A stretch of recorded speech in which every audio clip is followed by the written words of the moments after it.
Health is brought to you by Aunt Martha's. Getting a good night's sleep these days may not be too easy for you. We all have a lot on our mind. But it may not just be that. Could be part of your sleepless nights or something bigger.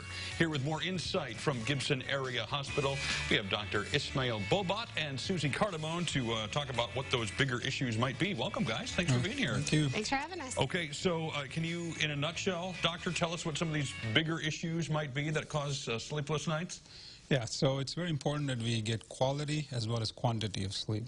So quality can be affected if you are suffering from condition like sleep apnea or insomnia or have some other medical condition that may keep you up at night, for example, pain or frequent urination.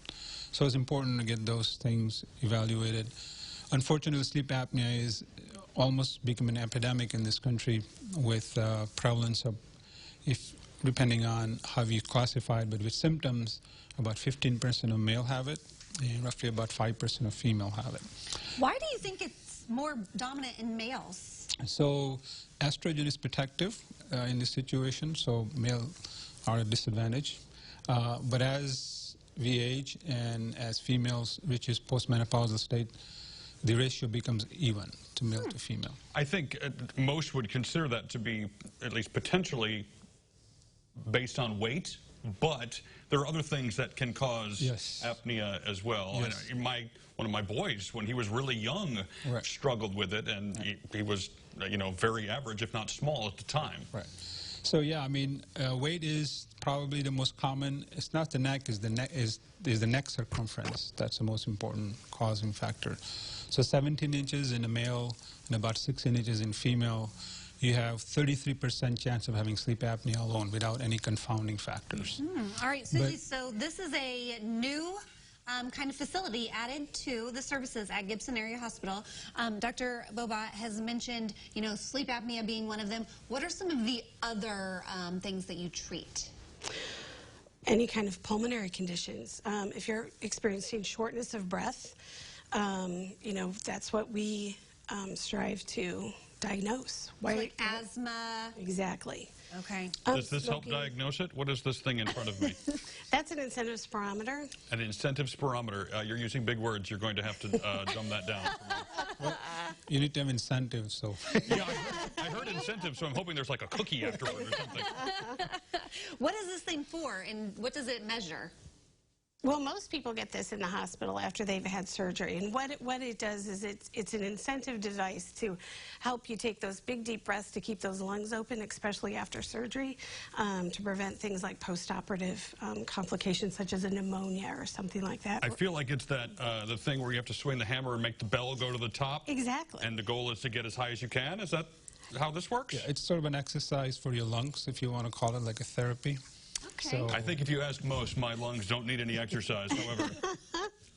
So just deep breath and then... What's the goal? You're going to put your mouth on the mouthpiece and you're going to take a big deep breath. Hold on, I want to know what we're aiming for. Which number? I would probably expect him to get at least 3, 4, right up there. Somewhere up here. Yeah. Oh. Okay, and so I put it in my mouth first? Yeah. Yes. Second, big and deep. Are you done? Yeah, keep going, keep going, keep going. Okay, so it's on the suck, not the blow? Is that what we're saying? I thought it was on the blow, too. Okay, all right. I did too. So you got So now that I know. you got it about 10. Okay. And try not to hit that. Keep the little blue thing in between. In the two between. things. There you go. You got it. There you go. That's harder than it looks. If you just do it quickly. All right, I'm going to keep playing with this. You people keep talking. So after a surgery, we want you to take those big deep breaths and hopefully cough, because you did that. Yep, did that. There you go. You've done it. Yep. All right, I'm done. Sorry. Good job. Thank you very much. I hope you feel better. I do. Can we talk sleep hygiene? Yes. What does that mean? So sleep hygiene means you have to optimize your sleep. So when you try to have a regular bedtime and wake-up time, so you want to train your mind in thinking, well, this is time for me to go to sleep. Your bed should be used solely for sleeping purpose. You should not eat or read or do something in the bed. You want to have your mind link the bed to, okay, I'm going to go in here and it's time for me to sleep. Also, when you are going to sleep, make sure your room is dark and quiet. If you have any noise or something that may disturb you from going to sleep. One mistake people make is they keep looking at their clock to see, oh my God, I have not, and I cannot fall asleep. Right. So I think that's a no-no. What we recommend is if you're not able to sleep within, let's say, 20 minutes or so, try to get out of the room and go somewhere where it's dark and quiet, and then do something boring.